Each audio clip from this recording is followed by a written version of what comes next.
Hello, my name is Jonathan Forster and welcome to the Multi-Story Thinking podcast on interior design. I'm an interior designer and educator. My job is to improve quality of life and productivity by helping people to create beautiful and practical spaces to live and work in. The Multi-Story Thinking podcast takes an educational slant to the interior design world. If, like me, you are curious about how things are done within the industry, how people get their breaks, and how they develop their careers, and get some top tips and advice, then this is a podcast for you. So sit back, relax as we help unravel the mysteries of interior design.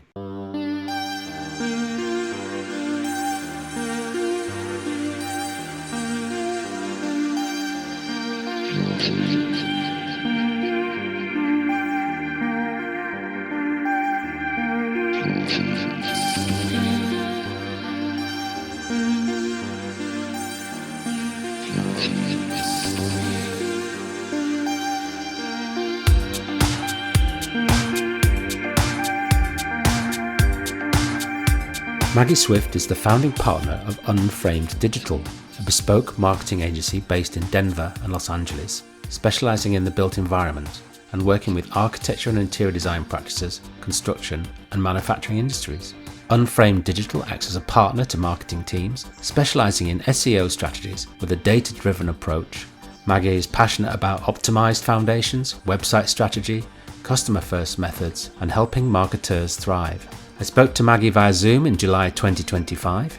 In this episode, we discover how Maggie began her career in publishing and her passion for the built environment, the role of data tracking and data decision-making in raising profitability, why you should budget for SEO and website optimization, the positives and negatives of AI, and why, if you want a marketing campaign, you better start by sharpening your axe.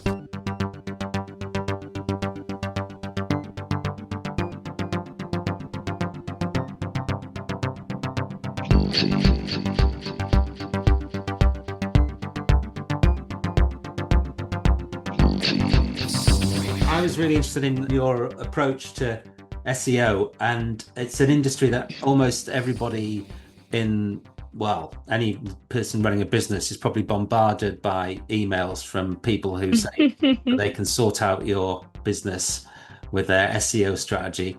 And but what I thought from your approach seemed to be really interesting in that, you were kind of quite motivated by the metrics behind it, and also, adding real value. So if you could just tell us a bit more about what you do and how you do it, I'd be really interested to see, what sets you apart from all the other SEO companies. Because, this idea which you mentioned earlier when we were talking before we started about trust, I don't think anybody really looks at an SEO sort of email coming in cold call sort of style and think, oh yeah, these guys are the ones I should be working with. But that's obviously been an issue in how people relate to your industry, and how, so how did you get into it? What are you doing? What do you do? And how did you get into it, really?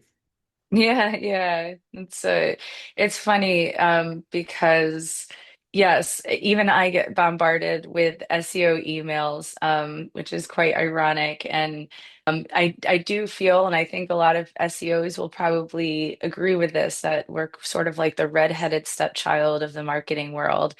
And unfortunately, a lot of has gone into that. But what we really feel is important at this stage is to heal and try to fix as much as possible that broken SEO agency to brand relationship, to start to build up that trust again. And it should be trustworthy because SEO really does become, for most businesses, the top performing digital marketing channel that they have if done correctly and if done the right way. So we really felt passionate about giving clients this really amazing experience working with us. Also, just because we can't sleep at night, disappointing people.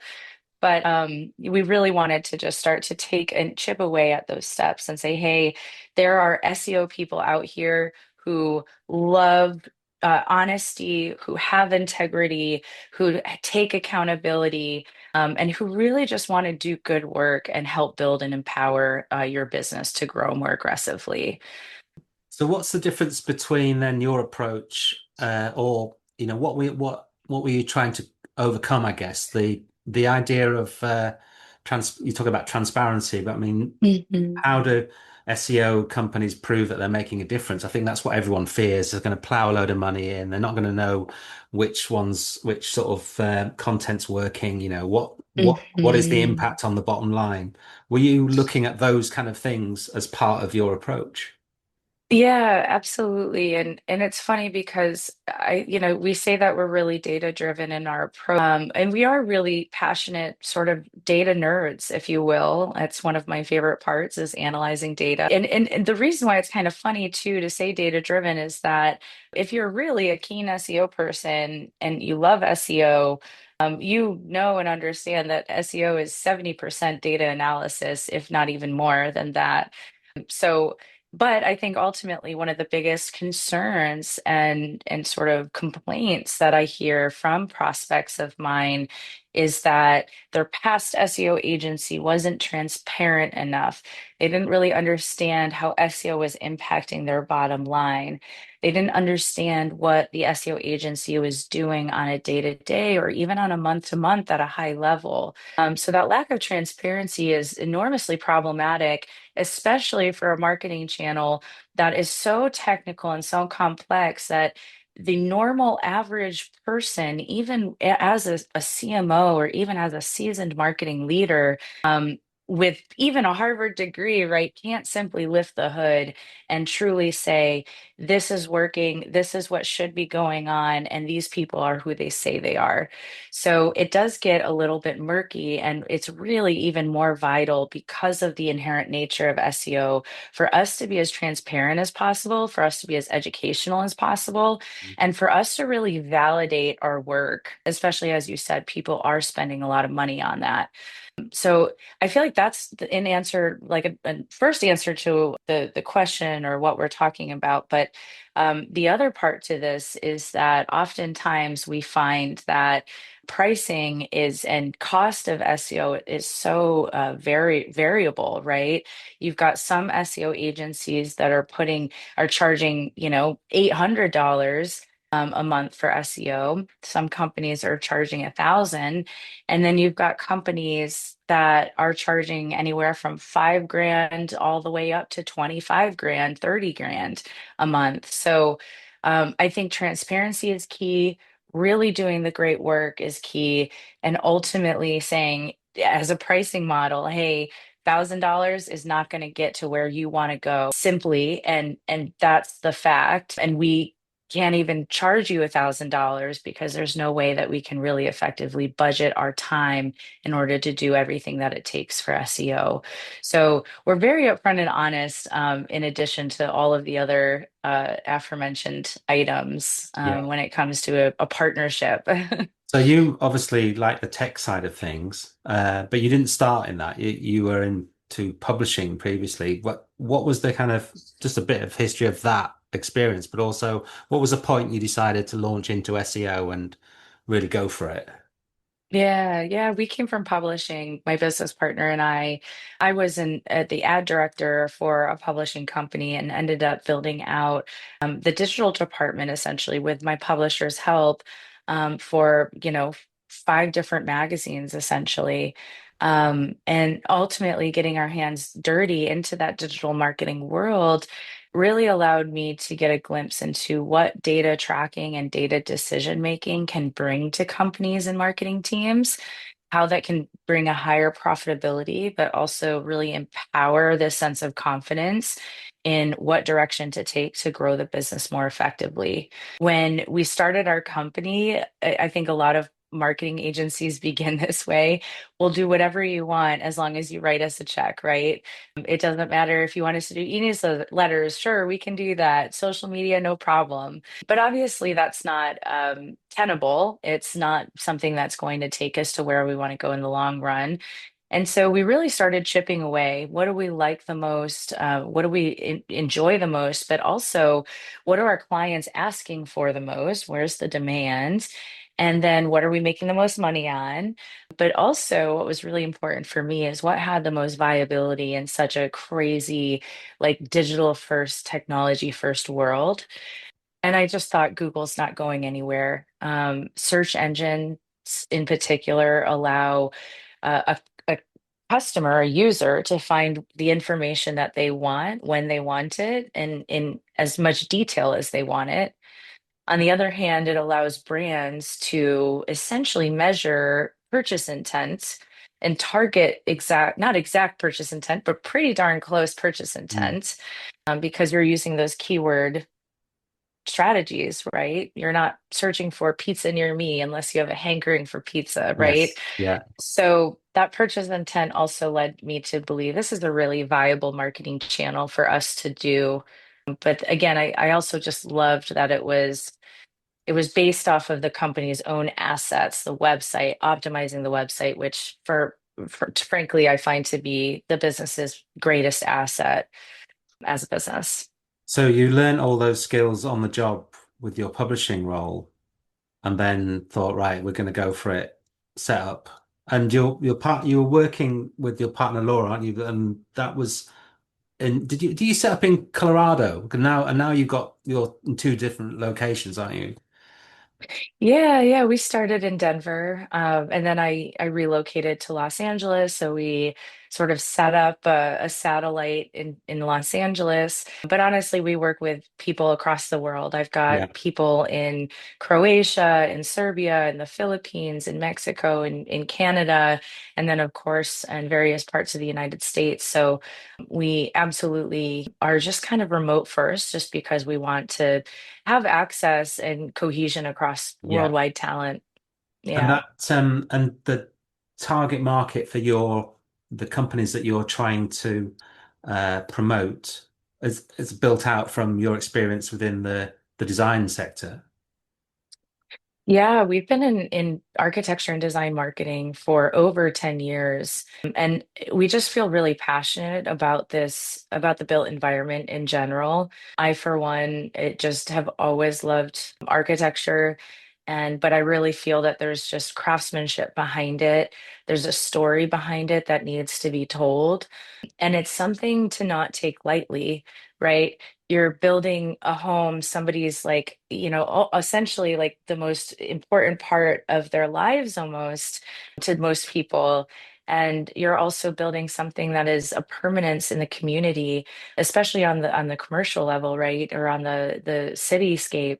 And so that to me has a meaningful purpose. And so when I thought about, okay, this is my experience, this is also my Rolodex to start a business, Yeah. but this is also my passion, it just sort of made sense to me. Yeah.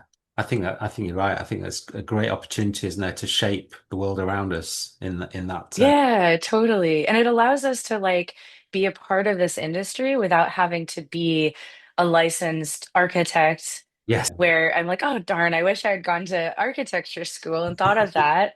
But now we're able to be a part of the industry, but in a different fashion. Yeah. So with your clients, what's the kind of process of how you engage with them and you go through? And I know that you do like to work with them for the longer term. And perhaps could speak to a little bit about that, that process, that cycle, I guess, that of engagement. Yeah, definitely. So, we are a more expensive option, and with that just comes more handholding, more strategizing, more planning. I really love the Abraham Lincoln quote, where if he had 6 hours to cut down a tree, he would spend 4 of those hours sharpening the axe. That is a similar approach to what we take. So we spend a lot of time on that strategic development, the planning, the auditing, the research, really getting a feel for the existing available data, but also setting up the data infrastructure so that we have this robust hub we can continuously learn from.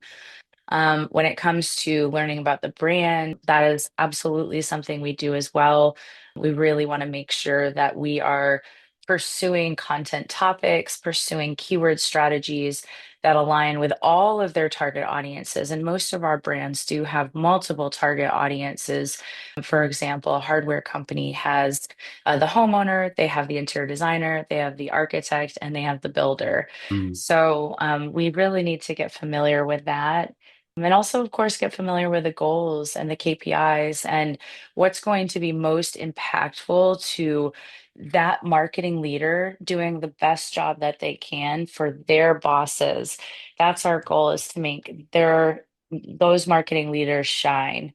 So we want to make sure that we're aligned on all of those goals as well. Working with us is a creative partnership. I like to say we're not order takers. We are proactive strategists, but we also are partners in crime. So my team are tasked with coming up with new ideas on how to generate more leads or how to increase revenue. But we also are, going back and forth often with our clients. Here's a content topic. The client might say, hey, this doesn't really make sense for whatever reason. And then we want to kind of go back and forth and figure out a creative solution so that we can appease Google and the brand and the human user. So it's very collaborative. It's very educational, I would say, very supportive, but we do like to have a good time. So I think a lot of our clients like the fact that we laugh and we're casual. It's like hanging out with your friend that's giving you really great advice and getting things done with you. We're not like the corporate level of corporate level of professionalism, if that makes sense. I understand. Yeah, that sounds great. I think that relationship is really important, isn't it, with the people Mhm. involved. And that what's the typical timeline of that? I know it's not a quick fix, is it? So, I mean, website strategizing is an ongoing process, and especially with SEO, it's a long-term strategy. So you should never expect any type of results to start happening. And by results, I mean those like bottom of the funnel, contact form submissions, add to cart and checkout actions. You should never really expect those to get as high as you want them to get for at least a year. SEO is super, super long term. So we always like to manage expectations in that way. But when we're thinking about, gosh, what was the question again? It was How, how long it how long? Yeah, takes. what's the kind of like I guess well, you've answered it in a way, that it's a longer term relationship, isn't it? You to get It's a that to longer term. work. Yeah. Yeah. Yeah. So SEO is long term in general, but a website is kind of like a garden. I mean, of course, some businesses are going to be small enough so that a website doesn't really need to evolve and change too much. But if an SEO strategy is important, if the business is growing and has those goals of growth, you are going to want to indefinitely budget out for SEO and indefinitely budget out for consistent website expansion and optimization. Yeah. I think a lot of folks are surprised to hear about that, especially on the design firm and builder firm and architecture firm side, as opposed to maybe those product brands. So I know this is I've just thinking about my business and the lack of how did you describe it? Optimizing and developing your website. I mean, most people think I'll do my website and then you just park it for I don't know 5 years. So Yeah, you're yeah. talking about more or less continual up tweaking and adjusting and also I guess Totally. Yeah. you must be And this. obviously it has to be aligned with your goals of growth, right? Like Yes, yeah, my friend that's an architect in Vail, Colorado, they're happy with 3 clients per year. right, That yes, portfolio of theirs is going to do the talking. yeah. Their prior relationships are going to drive referrals. Don't need SEO. While they need to update their portfolio, it's not like they need to expand their website aggressively or analyze user behavior on their site to optimize. But let's say you're an interior design firm or an architecture firm that has larger goals of growth. Perhaps you envision opening multiple locations. Perhaps you do envision exceeding 15, 12 employees underneath you, or perhaps you're wanting to reach a larger region. That's when you do have to consider SEO and website management as a part of an ongoing budget. And I guess with companies that are selling products as well, where, providing they can manufacture them fast enough, the sky's the limit, isn't it? The more you put into it, the more you're going to get out of it. 100%. Yeah, product brands especially will need to be budgeting for SEO and website optimizations and expansion quite a bit more than a professional services firm of any kind. Of course, there's going to be maybe some products that are so niche in such a low competition market that perhaps it makes sense that they don't need SEO. But I think for the most part, majority of product brands in the built environment, if they do have dreams of becoming a market leader, that it really should be budgeted out indefinitely, Yes. forever, for the Yeah. rest of your life. That's what you want to hear, isn't it? Yeah.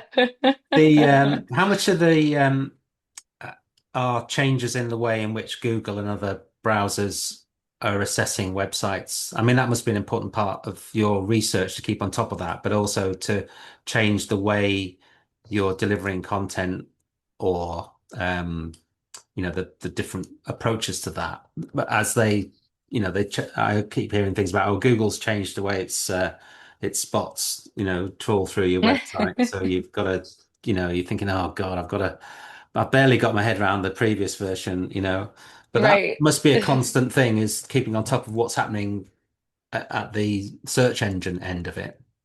Absolutely. It's a constant thing. And it's one of the biggest benefits of going with an outsourced agency partner because ultimately that algorithm changes, I don't know, 7, 8 to 20 times a year. Mm, And it's really hard to keep up with that, right? Unless you are an agency that's designed and built to actively research, actively investigate, actively test out changes to the algorithm, and actively invest in conferences and speaking to other SEOs and getting that continued education.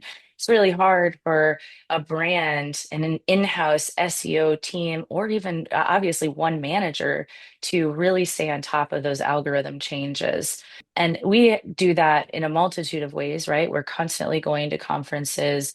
We're always speaking to other SEO professionals. But most importantly, is we have all of our testing sites set up, which are essentially fake websites that yeah, we're able to create hypotheses based on what we think the algorithm is doing and how we think the algorithm is working, create those hypotheses, implement those on the testing sites, analyze the data. If what we are doing is seeing a positive movement towards ranking that site, then we can go and apply them to our client's site. So yeah, the changes are aggressive. And obviously the biggest change, what we are seeing right now, is not even necessarily Google. It's actually the introduction of AI as a search engine and the widespread use of AI LLMs that is yeah. I mean, currently massively competing with Google. so yes, I mean, you can't help but be aware of its emergence, that everyone's talking about it. How is that Yeah. impacting what you're doing? Gosh, I mean, it's been a beautiful thing. I think people that are actively using AI right now agree that it's a beautiful thing. It's speeding up processes. It's taking the minutia away from us and putting it onto the AI, the new AI team member, if you will. Yeah, And it's really allowing us to be more productive, more efficient, and even more creative, if you will, like kind of expanding outside of the box in an easier way. But how it's impacting search and SEO is quite interesting and very, very challenging. I think any SEO or any AI expert, quote unquote, right? Hard to believe there's already AI experts and roles established for like AI prompt engineers, but here we are. yeah, I think it's impossible for any of us to really say we've got a grasp on how to get companies and businesses' websites ranking in AI. We have our own hypotheses. I mean, what we know so far is that the way that users use AI to search is different than how they usually use Google. It's much more conversational. It's much longer form, in a yeah, question format, but that's much longer form than your normal search engine prompts. And then we also know that those that are really ranking as brand leaders, those that have been investing in certain marketing channels like PR, where their brand is being mentioned in top news sources or top publications, those are the ones that are getting chosen to show up in AI results. And so that also tells us that it's SEO is still very relevant and powerful. The negative Yeah. of AI, which I'll call out here, is that we've seen, I think, over a 40% drop in that top of the funnel informational keyword intent that usually people are going in droves to various websites for. And I'll give you an example of that. That might be what are the top trends in modern kitchen design? And so that is what we call an informational keyword, Yeah. right? The buyer intent is still top of the funnel. They're not necessarily looking for kitchen products. They're not necessarily ready to hire and talk to a salesperson at a kitchen design showroom. They're really just looking for that information and that inspiration. So what's happening now is people for those informational long tail keywords are turning to AI instead of Google. So that's a very significant drop in traffic and what was very powerful for brands. The good news is that AI sources are now more and more actually linking their resources, linking the website in which they pulled that information from. Yes. So that's wonderful. So people are using a AI program to search rather than Google or other browser, and it's coming back with text like a report on that rather than specific links. Although it does have the links, I've seen the links, but Yeah, so yeah. you're not getting but it's still finding that content somehow through the internet. Mhm. And I might sound like a completely old fogey here with my terminology. No, you're doing great so far. You're But doing great. the so it's important for that content to be ranking or be of rankable status so that the AI can find it because it's trawling through Mhm. all the different websites. Yeah, so it's just a maybe quite a significant nuance in how information is gathered, but you still need to have that information organized and optimized on the websites. Yeah, oh, Is that 100%. how it works? Yes. Yes, it's totally how it works. You still need to be optimizing the site for AI, Yes. but just in a different way. The keywords are just a little bit different. Right. Okay. In what way then? How is it? Because keywords, whenever anyone talks about keywords, thinking about on your website, you've got to put the keywords hidden within the text or in the text. You're saying it's looking at it in a different way. Yeah, I mean, typically the AI prompts that people are putting into whatever LLM they're using Yeah. is going to be more conversational. Yes, It's of going course. to be Yes. more detailed. It's going to have like full sentences, full Yeah. questions. Whereas, Google, it's typically very short. I don't know about you, Jonathan, but I tend to search Google as if I were a 5-year-old, and I'm like, how does that even come out of my fingers? I'm much That's more sort of, educated than that. yeah, just single unconnected words that sort of make a Yeah, yeah. rough So, sentence. yeah. Yeah. Isn't that the point though? It's supposed to be super quick and can almost imagine what you're trying to say. Um, Exactly, yeah. exactly. Well, and the funny thing too is to enter into another part of search is that we've got the voice search now. Yes. Yeah. So even just like talk to text or talk to search, right, where you're using that little microphone feature on an Apple iPhone, you're seeing some different ways of keywords, like how keywords should be strategized. Yes. It's getting complex out there. It is. All the more reason to just call an expert, I think. Yeah, let us take care of it. You've got better things to do. You've got margaritas to drink. Certainly have. Uh, drink responsibly, just to everyone out there. But Yeah, drink responsibly. yeah, I mean, but in terms of so what about AI as a tool within your business to help you? It's obviously a feature of SEO, but how are you navigating the use of AI, or or I suppose trying to ensure against people thinking they can do SEO by themselves by going through Chat GPT or something? I mean, what are the impacts in terms of the operational side of your business for AI? It must be an opportunity, presumably, to do those things quicker. But are there risks that people think, oh, well, I can generate all the content myself? Yeah, I mean, I think AI prompts are really difficult. If anyone has sat in front of a chat GPT or a Midjourney and tried to come up with exactly what they're looking for in something that is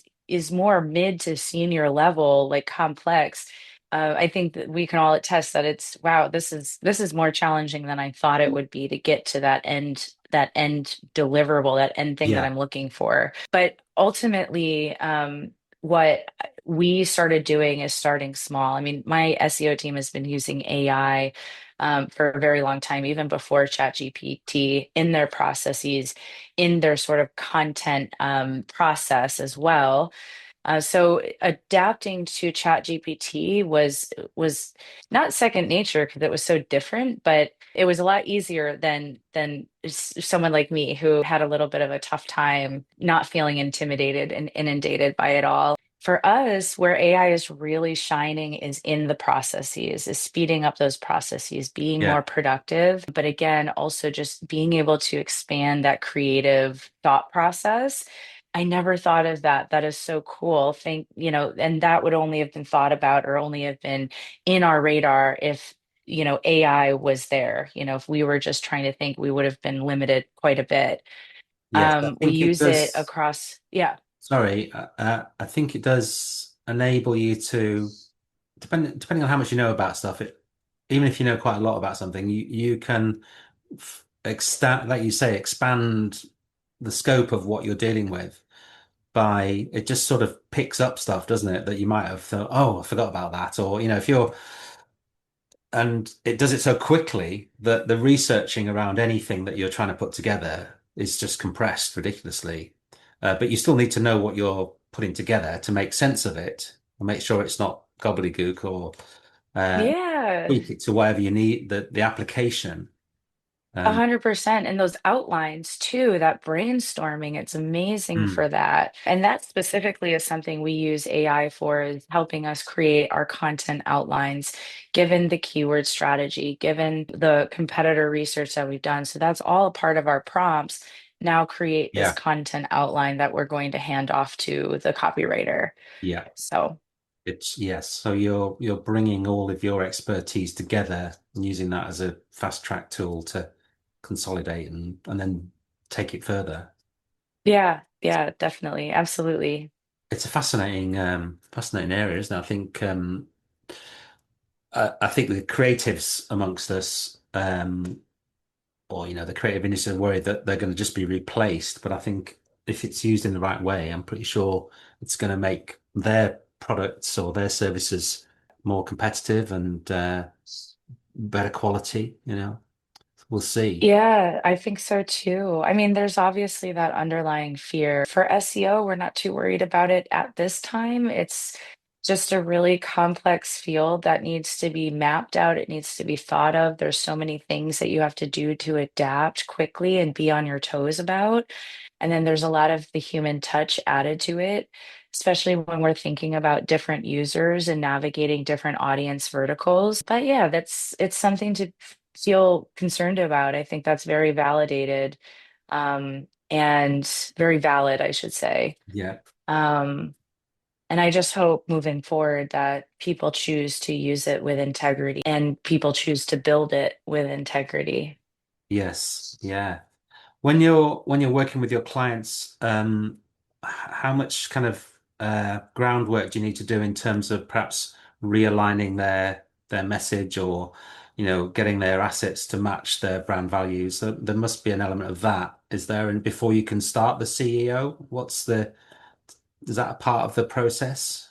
Yes, it is part of the process. If they do not have any type of brand voice or tone documents, that's something that's important for them to invest in so that we can really get clear on the messaging. And Absolutely. If they don't have a brand guide with visuals, if we're doing their website, we can make that for them. So I think again, we want to sharpen that axe as much as possible. We're really involved in setting the foundations. So I've been watching you on LinkedIn, and Oh, nice. you're well, I mean, that's probably because the algorithms are pushing your content towards me because I keep pressing on. Yes.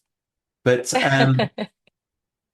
just tell me, I mean, that's a really a great sort of format, I think, for just dumping information on people. And I was wanting you just to give us a bit of a recap on some of those things that you're recommending.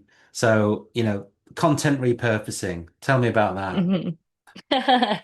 That's a great one. I'm glad you brought that one up. Content repurposing. A lot of people know about it. A lot of people don't. A lot of people like me have to be reminded of it. And I think that's important to like understand too. Even if you knew about it, it's important to get those reminders, right? Because Yeah. you're going a million miles a minute. Content repurposing, for those that don't know about it, is essentially creating content that can be evergreen so that when you put all that time and money and resource into creating that one piece of content, you can effectively use it over and over and over again.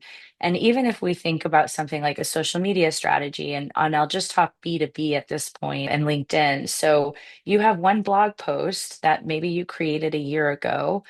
Information is still very relevant today. Go in and see how many LinkedIn posts that you can create from that one blog post. It's probably quite substantial given how short form LinkedIn social media posts are. You can also say, how can I create this one piece of blog content into a video? How can I create it into maybe a lead magnet? Maybe it's like, this has some good legs to it. Can I create this into a 10-page guide that's nicely designed that I can throw up on my website, gate it, ask for an email to download it? So thinking outside of the box and really peeling back layer by layer, one piece of content can really get you so far more efficiently across all of your content channels. I think often people think I've got to do a post, I've got to get everything in it, I've got to, capture everything I'm thinking. But you're talking about Yeah. drip feeding it bit by bit. Yeah, and this is one of the perfect examples of how AI can really impact this process, right? Blog posts, put it into ChatGPT, Yeah. ask them to make 15 different LinkedIn posts or social media posts on that blog post. If Yes. you have a video, a YouTube video, or a podcast video, throw that into an AI software called Notebook LM, have them write a blog post about it, have them write social media about it, social media posts about it. Yeah. So, not about it, but like break it down Yeah. into that Yeah. many. Yeah. Yeah. Yeah. So, this is a great example of where you don't necessarily need to use your brain power and time to do that. Have AI do it, and then you can just refine it based on what they spit back at you. Okay, I might try that. I've not done that before. Yeah. Try that with this one, see what happens. What about shoppable posts? Shoppable posts. So, shoppable posts are kind of fun, and the user experience for me personally needs to be tweaked a little bit. But ultimately, what we see with product brands in design, especially in design, construction, and architecture, is they're really not leveraging digital and shopping experiences and e-commerce experiences as the rest of the e-com and product world, right? Most of these product brands in our industry are really geared towards to the trade, B2B, maybe wholesalers, Yeah. or maybe they're wholesalers and they're trying to reach retailers. Ultimately, all of us, whether we're B2B buyers or we're B2C buyers, we're just buying stuff for our own selves. We all want the same thing. We all want transparency. We all want information when we want it, where we want it, at all hours of the night. And we all want convenience, right? So if we can think about those commonalities, we're going to be far less limited in our approach and far more effective in creating a great shopping experience online. Of course, there's always limitations. I think one of the biggest limitations that people or product brands see is that most of the time their prices are not visible. I think that this is a huge miss. Yeah. There's ways to make your pricing visible, but do it in a way that's gated. So Um, just some ideas there on and what I see is honestly the biggest gap in the industry for product brands specifically. Do you think that can transfer into more service-led things? I think often, it's like when you see a post from a designer, interior designer or something, it's you're thinking, well, what's the call to action there? Do you think there should be more of that sort of approach where you're getting somebody to, because I read stuff and you just read it, and maybe if it's too long, you just stop reading, but you need Yeah. to engage in it, don't you? Do you think we should be taking more of that shoppable post approach to the posts which are for more like your interior design companies, architects who probably don't think they're selling anything, they Yeah. should that be more of, that could be a useful way of I mean, it's getting them to interact, isn't it? Getting customers to interact with you is the key. Yeah, absolutely. And if you can build that customer loyalty before they're even a client, that's gold for you, right? And honestly, what I hear most from architecture and designers about their experience using house.com, which I'm sure everybody knows about already, is that everybody's just asking, where did you get this product? Where's this product from? And so ultimately, what people want to know is that they want to know they want information when they want it. They want Yeah. you to be a resource for them, whether you're B2C or B2B. And so, what we want to make sure to do with our architecture and design firms is think about the content strategies that they can deploy where they're going to be a resource, increase that customer engagement, increase that brand loyalty so that when Susie and John are looking for an interior designer for their home in Big Sky, they know who to turn to. The other play here, though, is for a design firm to take advantage of affiliate marketing and affiliate relationships where they can actually be some sort of an affiliate program partner with a brand and they can earn commission off of products that they sell through their unique links and their unique posts. So Yes. that's also something to look into as another revenue Yeah. center for your business. Recommendations. Yeah. Oh, right. One last one, bit more techie. Backlinks. Fixing backlinks. Ah, yeah. A lot of folks are surprised to learn that backlinks aren't forever. Diamonds are, but not backlinks. Yeah. So inevitably, what happens over time is, okay, so first let me start with what is a backlink? A backlink is when an outside website links to your website. Google uses it as a positive indicator. If the website is a quality site, Google uses it as a positive indicator that your site is trustworthy because you have a backlink from architecturaldigest.com. So if you have a backlink to from architecturaldigest.com, Yeah. Google's going to say, wow, this website is really trustworthy. So that's what a backlink is. You get backlinks from acquiring them through your SEO strategies, which typically are a pay to play model. When it comes to that, publishers have found this to be a huge source of additional revenue for them. You also will get them through PR, and the PR links are the best. They're the ones that are super high quality. They're earned media, they're super trustworthy. They're meant to drive a super high quality of referral traffic to your site. So, what inevitably happens over time and causes a backlink to be broken is in the very nature of the website itself. Your website is going to be constantly expanding, especially a publisher's site. So let's take Architectural Digest. They might be updating their link structure. They might be updating the article. So they have to change the name of the article, which then changes the URL. So there's all these different things that can impact the connectivity of a backlink. So when we get a client in, the absolute lowest hanging fruit is to go in and do what we call reclaim broken backlinks, make sure that they're fixed and connected again. This not only gives us more immediate SEO power than having to acquire new ones, but it also allows you to leverage other initiatives like PR to the very best ability. Because most people in this industry, most brands in this industry have been investing in PR for quite some time. Yeah. So it's making sure you've got the functionality there and the connections. That's great. Yeah, Well, yeah. I won't ask you to do any more, but there's I'll put some links to your LinkedIn, but there's loads of videos that that have got a wealth of pocket-sized information, which is really great. But have you found that a useful marketing tool for yourself? What's the impact of those kind of posts? I mean, LinkedIn has been doing really well. I can't wait to increase that cadence. So right now I'm only posting 3 days a week. It was important for us to kind of do something realistic given my bandwidth and my team's bandwidth. But eventually we want to increase that up to 5 days a week. Wow. And then I know it's like crazy. Uh, but for us, I mean, our lead generation is really tough. SEO, as you mentioned earlier in the episode, is very mistrusted. And so we have to do things a little bit differently than most companies. Trade shows is by far one of our biggest marketing business development events that we can do, where I just walk from booth to booth, say hi, give my little 30-second commercial if they're interested. I schedule a meeting with them for a later Yeah. date. If they're not, I say, let's hang out next trade show. Right. Okay. Yes. I was wondering how you apply your thinking to yourself. It's often it's Mhm. often easier to work for other people than try and do your own thing, isn't it?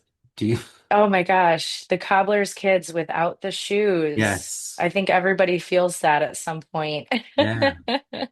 But But you're doing face to face, walking the stands, introducing yourself. yeah, oh yeah, absolutely. I mean, bottom line is that cold email doesn't work at all for SEO. Mm. Surprise, surprise. It's very difficult. We will have a salesperson here shortly that will help with cold outbound in terms of cold calling, but it really needs to be at this point a relationship game. And then we might add in, like one idea I have to add in is device ID or geofencing ads around the trade shows. So I I think the see. key for us is going to be like continuing to see how we can optimize things that are working, Yeah. and then also spend some time trying to find new channels. Yeah. So you're looking Um, at yeah. the data behind that to see which is going to work the best.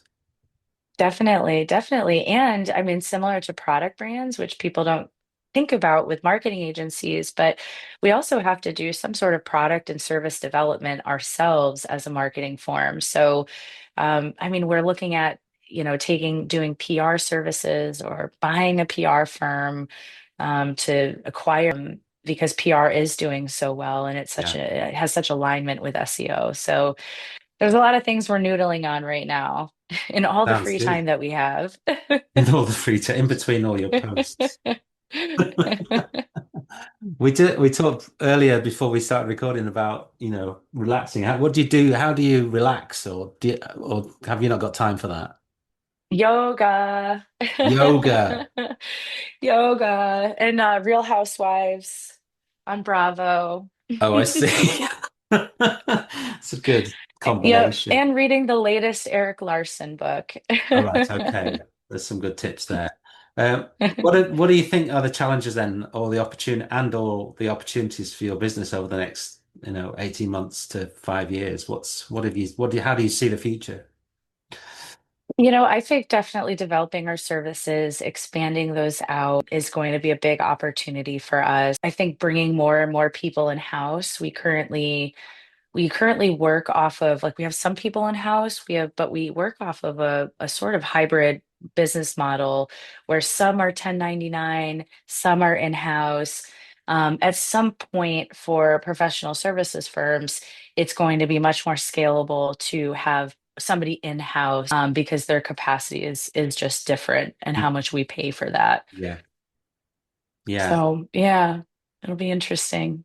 Yeah, that sounds great. And what keeps you going at this? What your passion? You're very passionate about the whole process. What drives that? I love business. I've been an entrepreneur since I was a kid. I mean, no joke. My neighbors can attest to this. I was knocking on their door trying to sell them things at a very young age. I probably also have some early childhood trauma that makes me feel like I need to be an achiever in order to have value as a person.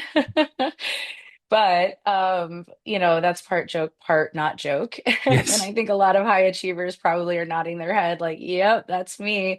Yeah. But yeah, I like being busy. I like being productive, and I really get a kick out of learning and growing a business. So That's really interesting. Yeah, that need to be successful. Are yeah. you sort of, how would you rate yourself on the scale of being a perfectionist then, just out of interest? If that's not too personal a question. Would you? I would say like a 7. Okay, that's not too bad. I think that's quite generous on Like yourself. it's very Yeah. important. Discernment and the details are very important. Yeah. When I don't succeed, it really hurts and it keeps me up at night. Um, but I also at the same time understand and have to practice, like this is a proactive practice that not everything has to be perfect. Yes. Yeah. What do they say? Perfection is I've forgotten what it is. It's like the enemy of So, progress or something like that. oh, that is very true. Yeah. Well, and I think there's something else that's like you should achieve to be 80% perfect or something along those lines Yes. that Yeah. that's Yeah. that's what you should achieve to do. I think, Yep. yeah, I think if, yeah, exactly. It's like it's almost better to get it out and finished rather than to make it perfect. Yeah. Um, Yep. well, I wasn't expecting this little segue, but so I could have done a better job of saying those statements because they're kind of well known. In fact, I think I did an 80% version of There you describing go. You did an 80%. what I'm trying to say. That was actually perfect. The I universe works in mysterious ways. think we got the message over.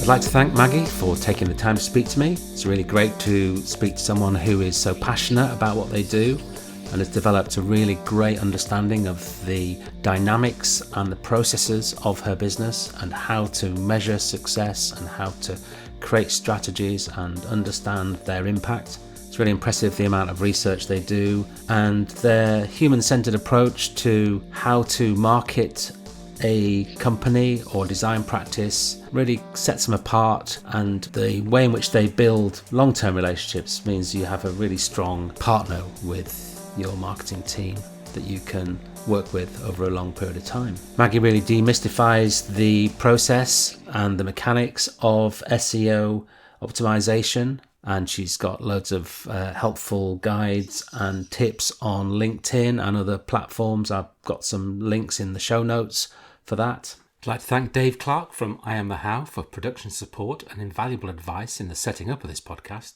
Kay Hansen for her planning support and co-hosting of these and our educational podcasts for the University of Plymouth, and Mark Frith for the music.